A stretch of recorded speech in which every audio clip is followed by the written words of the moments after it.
Well, last night was my first hotel stay in 5 days. It was wonderful. What can I say? Yeah, the creature comforts that you have at home and things that you get, you just don't appreciate until you get out like this. These little stops are important, I can tell you, boy.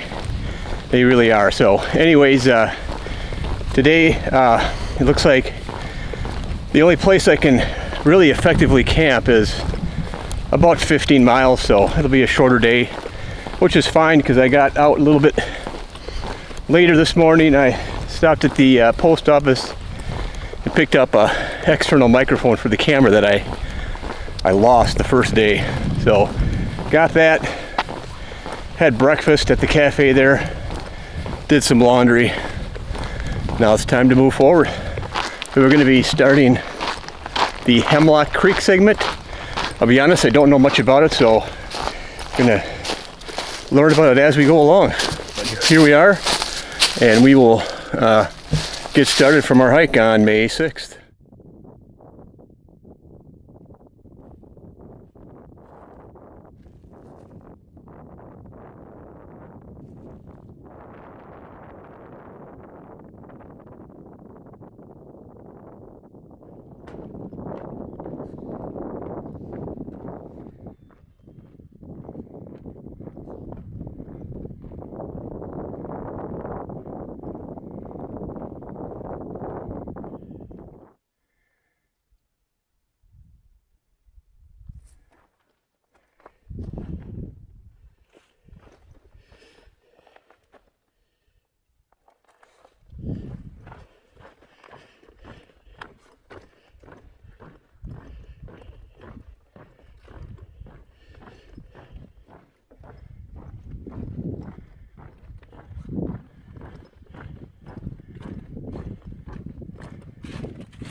That is one busy beaver. Jeez. He's trying. I don't know if he's going to quite get there, but he's trying to dam up that area, that little area on the left there. Then he can have his own little pond. That's a lot of work. I bet you he's sleeping right now. He's probably pooped out. All right, we were walking up on the Murphy Flowage picnic area, right on the edge of the Hemlock Creek segment. Apparently there's water here, so I'm going to check it out, fill my bottles up, and keep going.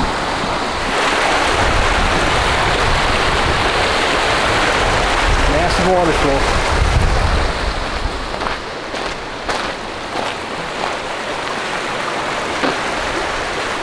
Alright, we made it through the Hemlock Creek segment. That was a great segment.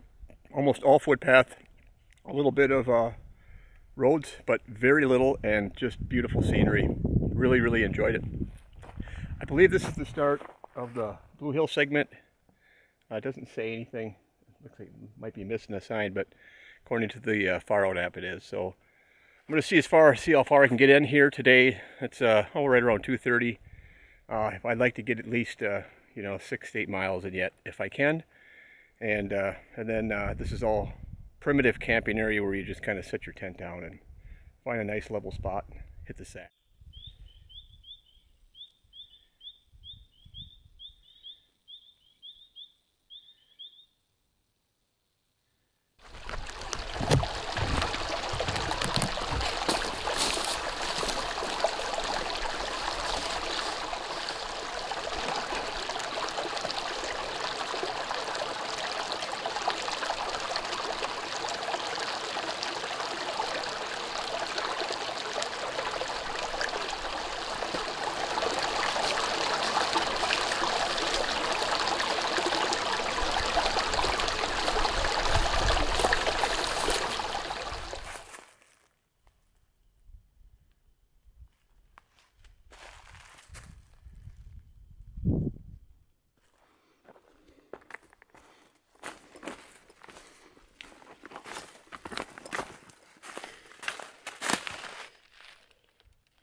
actually got to walk on top of this, and I can't film because I'll literally fall down.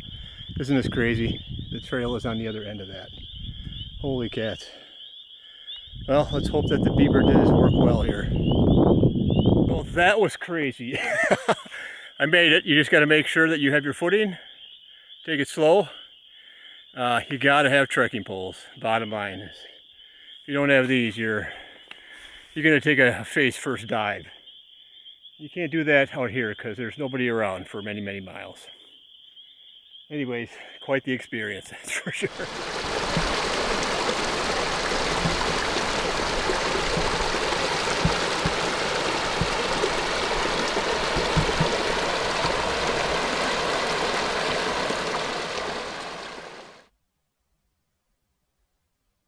All right, that's my beer bag that I put up last night, about 8:30 last night. So I got through the Blue Hill segment last night. I think it was about 7:30, and then I walked a little bit further, a little bit of a connecting route to the Southern Blue Hill segment, and I made it about 8 o'clock and kind of get things set up. This bear bag is in a great spot. There's water below, so it would be a very messy process for a bear to try to grab that thing. But anyways. Yeah, so we got about 6.5 miles to go through the Southern Blue Hill segment. It's pretty rugged stuff here. I didn't quite expect it to be like this, but it's been pretty challenging. There's no cell service here. I was able to get a message out to my wife last night on my inReach, which is one big valuable reason why you should always carry one, some type of a satellite beacon. And an SOS in case something gets, something doesn't work out well for you out here on the trail. But anyway, so 6.5 miles this morning, and then then I got a long road walk, and it looks like the only real possibility is going to be to make it all the way to the Chippewa Moraine segment. So if that's the case, that's about 30 total miles today, but a lot of it is road walking. So as long as I can get through the Southern Blue Hill segment, in a reasonable amount of time, then I think I'll be fine. Other than that, let's get rocking and rolling.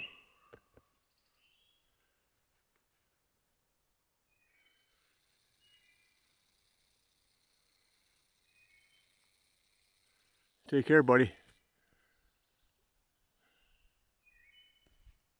Here in the Southern Blue Hill segment, at a really nice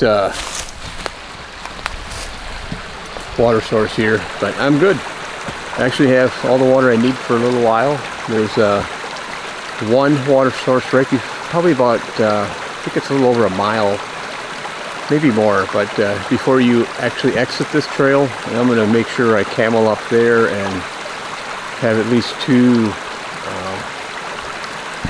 liters of water, because it's just nothing but road walk after that.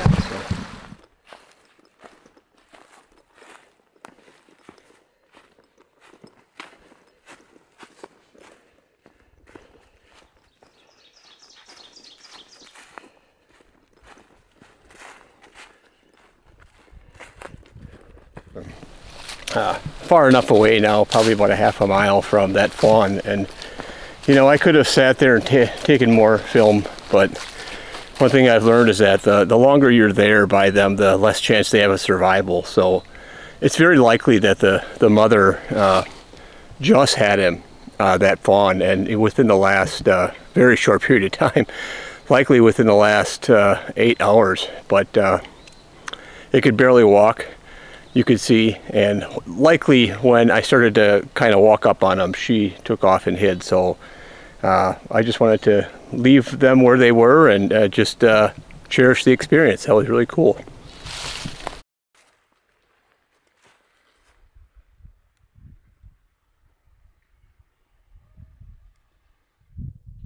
Huh. Interesting.